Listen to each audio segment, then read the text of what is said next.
Hey everyone, and welcome to another video. I am Mike B, and today we're going to be talking about a fantastic subject that I love in the military surplus hobby. It's going to be the three most common Yugoslavian Mauser variants that you're going to run across in the United States. If you're in another country, I don't know your market that well, so it's probably not going to apply to you, but this is going to be for the United States. It's still relevant in 2021, even though the surplus market's definitely different, and I would say it's more of a collector's niche now than it is actually a fun hobby. You got to pay to play, but Yugoslavian Mausers seem to still be affordable, and they're very good in my opinion. So I'm just going to go through the brief history on the Yugoslavian Mauser variants. I'll do some other videos breaking down the detailed nuanced differences possibly, but for this one we're just going to do kind of a macro level overview for the sake of brevity and to keep your attention. So after the First World War, Yugoslavia became a thing with Serbia, Slovenia, Macedonia, a couple other countries in the Balkans actually becoming one sort of nation, sort of like a, I don't know what you would equate it as. It became a kingdom, that's what they called it. It was recognized in the early 20s and then officially I think called the Kingdom of Yugoslavia in 1929, etc., etc. And then in 1941 they were invaded by Axis forces, specifically the Germans. Mostly, and then afterwards they became communists, but not the communists that we think of when we think of Stalinism. Tito was their leader, and so throughout the better part of the 20th century, the middle part of the 20th century, they were a functional kind of nation, and people basically left them alone. They did their own thing, but they still had a nice military, and they still had a lot of good weapons manufacturing going on, and it was pretty interesting. So after the fall of Yugoslavia in the late 80s, early 90s, that led to a bunch of civil wars in the 90s with a power vacuum, and then people started, hating each other and killing each other because of cultural and religious differences, etc., etc. So that's the very macro level overview of Yugoslavia and why they would have a bunch of firearms. Now, after the First World War, they wanted to arm up their newly formed military, of course. And with that, they decided to buy and import a bunch of foreign firearms, which they would later manufacture in Yugoslavia. So they bought a bunch of, this went on before the First World War. They were buying a couple thousand rifles here, a couple thousand rifles there from different nations. And but after the First World War is what we're going to be focusing on, like in the 1920s and such. So they ended up buying in the 1920s a bunch of FN model 1922 short rifles and FN model 1924 short rifles. The 1924 is going to be a little bit more prevalent in this context, but for the sake of this, they imported about 50,000 model 1922 rifles and about 40,000 model 1924 rifles from FN. And they were making this shorter version of the 98 Action. It was about a quarter-inch shorter than the 98 Action, and it was a little bit more compact. You can make a shorter rifle by about a quarter of an inch. It was this new concept at the time, going from a long rifle that you really didn't need for these super long ranges to a more carbine or short rifle length, and that kind of carried true over into the Second World War with Germany and stuff with the K98 and whatnot. So they decided to buy a bunch of machinery from FN after they imported these rifles because they liked the FN model 1924 so much. They did import a few other models, but the FN model 1924 is what became the model 2447, which is going to be probably one of the most common, if not the most common, Yugoslavian Mauser variant you're going to find. So these were made at I'm gonna try to pronounce this word or this name. I don't speak the language, but it's a Kragujevac factory in Serbia, I believe, and that became later the Preduzecia 44, or the public establishment factory, whatever you want to call it, under communist rule number 44, which you're going to see on all of these rifles because these are all communist era reworked or produced rifles.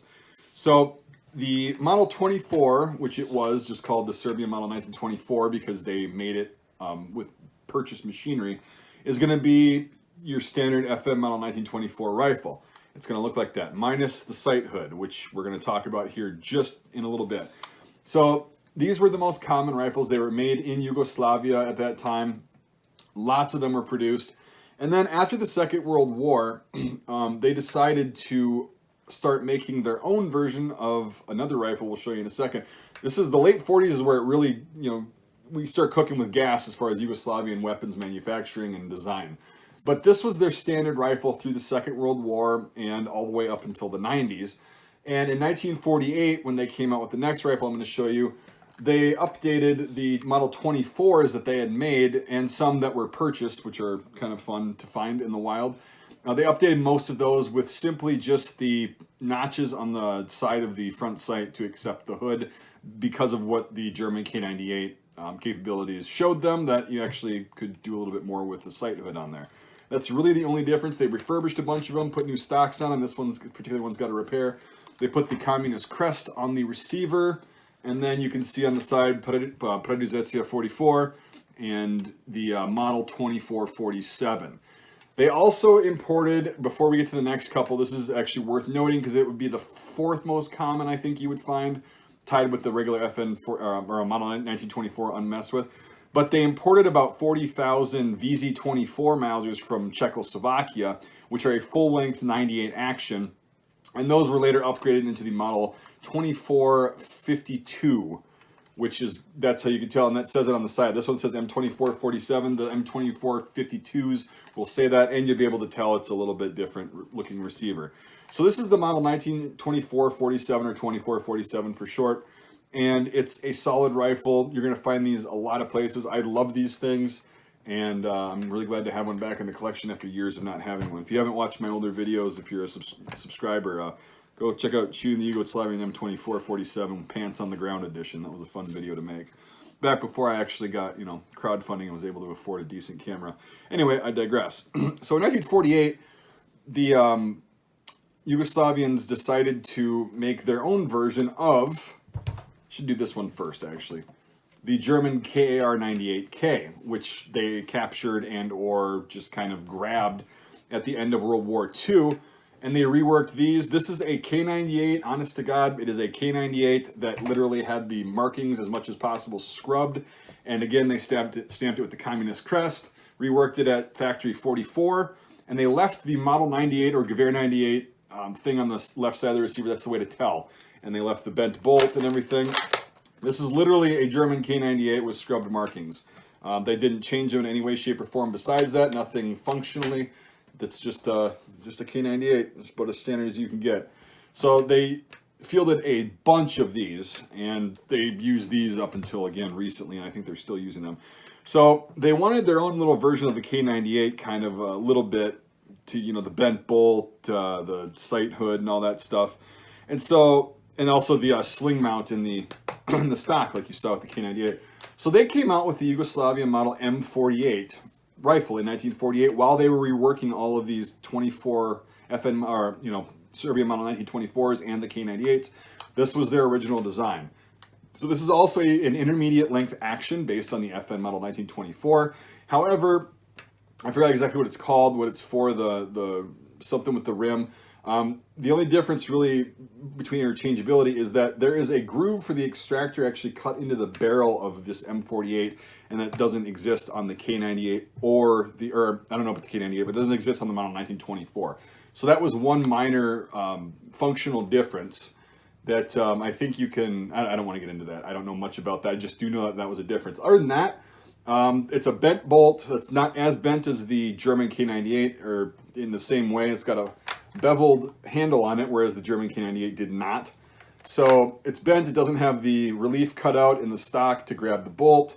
But essentially, it's their version of a KAR-98. So this is what they would be using and producing.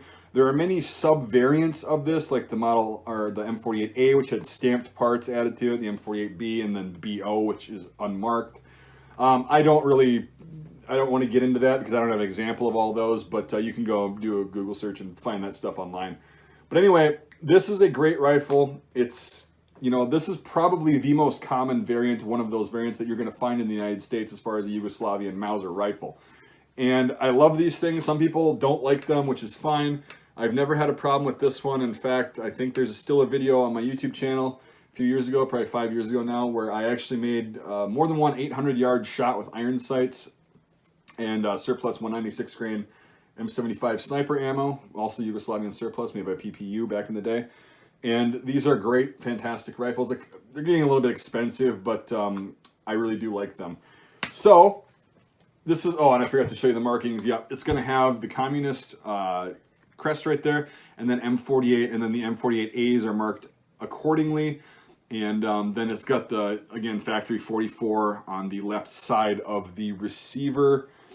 And the sights are basically a K98 sight and all that stuff. So this is just basic recognition and kind of a brief history of the 3 most common Yugoslavian Mauser variants that you're going to find. You will also again find the 2452s, which are these E24s that were reworked into the 2447 configuration basically.